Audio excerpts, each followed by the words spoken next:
What on earth did Messi do to the crossbar? What did he do to the crossbar? The woodwork said no. The crossbar said no. Messi, you will not score. Messi hit the crossbar, the woodwork, twice in this match from a perfect free kick, and the goalkeeper got his finger like slightly, and the ball got deflected, and the crossbar helped matters and bounced the ball back. And another shot on target from Lionel Messi, and the woodwork also came to the rescue. Chicago Fire were 11 on the pitch, plus the crossbar, that is 12, plus another one, that is 13, because he hit the woodwork twice.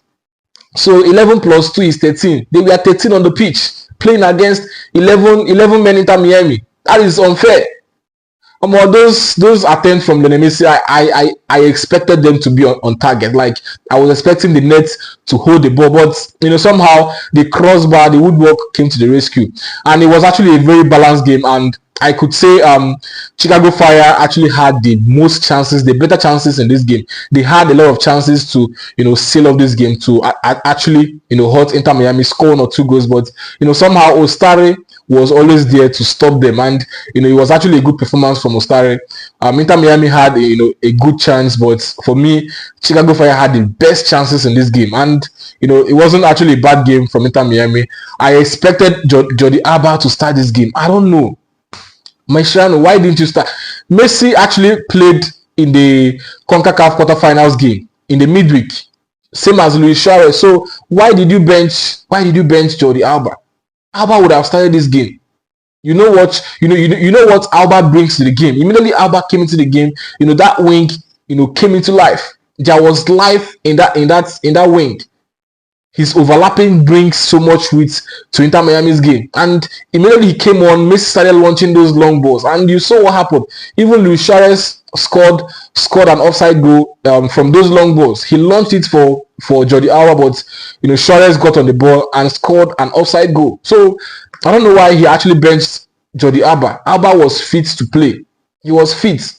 And then I saw that Bryce guy again being substituted into the match, and I was like, Mascherano, don't you have better players to sub into this match, especially when Inter Miami is looking for it? These are players that you sub in when the match has been won already.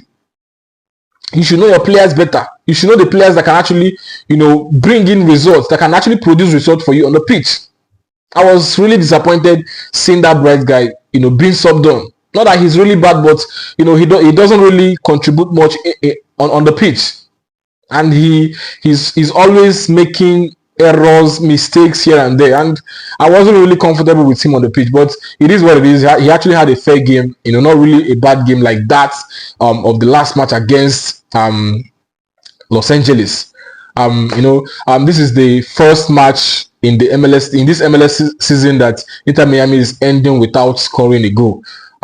So that's to show you how little Inter Miami are actually in front of goal. Messi could not get on the score sheet. Suarez himself got to the score sheet, but it was ruled out for an offside. And generally, it was actually a good game. And one good thing about the game was that the attendance was massive. It was actually a record-breaking attendance for Chicago. They recorded about 62,000 plus, fans in attendance, spectators in attendance, and it was actually massive. Everyone came to watch the GOAT Lionel Messi, but unfortunately, the game did not produce so much goals, and it happens.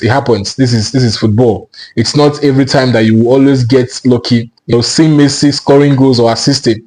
It was just one of those matches where Messi was supposed to fire blank in a match, and he actually tried to get on the score sheets, but the goalkeeper and the crossbar did not let him. It was actually a fair game. Right now, Inter Miami sits 4th on the table with 15 points, 7 games played, 4-1, 3 draws and 0 losses. If they can win the outstanding game, they are one more match to make it 8. They could find themselves 2nd on the table, on the supporters' shield table.